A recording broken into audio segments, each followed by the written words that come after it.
নির্বাচনের আগে যে কোনো মত সৃষ্টি করবেন, জাতীয়তাবাদী শক্তির বিরুদ্ধে অপচেষ্টা করবেন, দেশ নায়ক তারেক রহমানের নেতৃত্বে আমরা তার জবাব দেব। আজকের এই সমাবেশ থেকে স্বেচ্ছাসেবক দলের ভাইদেরকে দৃষ্টি আকর্ষণ করে বলতে চাই, আগামী জাতীয় নির্বাচনের আগে সকলে ধৈর্য ধরুন। মত সৃষ্টিতে উৎসাহিত আপনারা পা দিবেন না।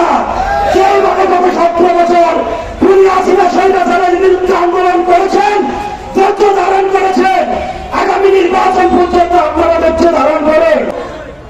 দাঁড়িয়েওয়ালা কিছু টুপিওয়ালা সামান্য কয়জন তারা এখন ইসলামের দোহাই দিচ্ছে। আমরা কি মুসলমান না? আমরা কি ইসলামকে বিশ্বাস করি না? আপনারা কি ইসলামকে বিশ্বাস করেন না? তাদের পুঞ্জি হল ইসলাম। তারা এতদিন কোথায় ছিল? তারা ধর্ম ব্যবসা নিয়ে এখন আমাদের ঘরে ঘরে আসতেছে, আমাদের মা বোনদেরকে বুঝাচ্ছে। আমাদের মা বোনের এখানে সহজ সরল, আমাদের কৃষক শ্রমিকরা অনেকে সহজ সরল, যা বুঝাচ্ছে তাই বুঝতেছে। আসলে তারা একটা শয়তান। তারা দীর্ঘ 18 বছর কোথায় ছিলেন? জনাব তারেক রহমান আমাদেরকে বলেছেন ধৈর্য ধরতে। আমরা ধৈর্য ধরে আছি, তার মানে এই নয় আমরা থেমে গেছি।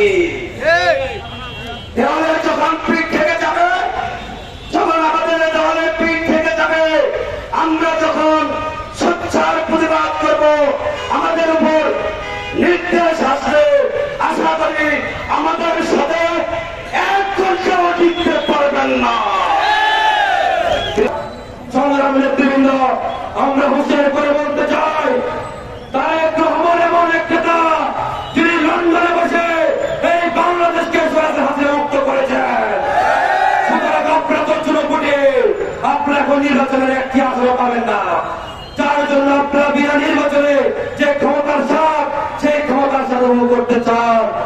আমরা আমাদের এই জায়গায় দেখতে পাই, আমাদের বিগত বক্তব্য বলেছেন, আমরা যখন বিগত দিনে আন্দোলন সংগ্রাম করেছি, আমরা তাদেরকে আন্দোলনের জন্য ডেকেছিলাম, তারা আমাদেরকে উত্তর দিয়েছিল আমরা লোক পাবো কোথায়, আমরা কর্মী পাবো কোথায়, আপনারা আপনাদের আন্দোলন করেন। কিন্তু আজকে তার 5 আগস্টের পর এই শেখ হাসিনার বেড়িগড়ি থেকে বেড়ে খাদ্য নির্বাচনের রাজনীতি করতে চায়, নির্বাচন করতে চায়।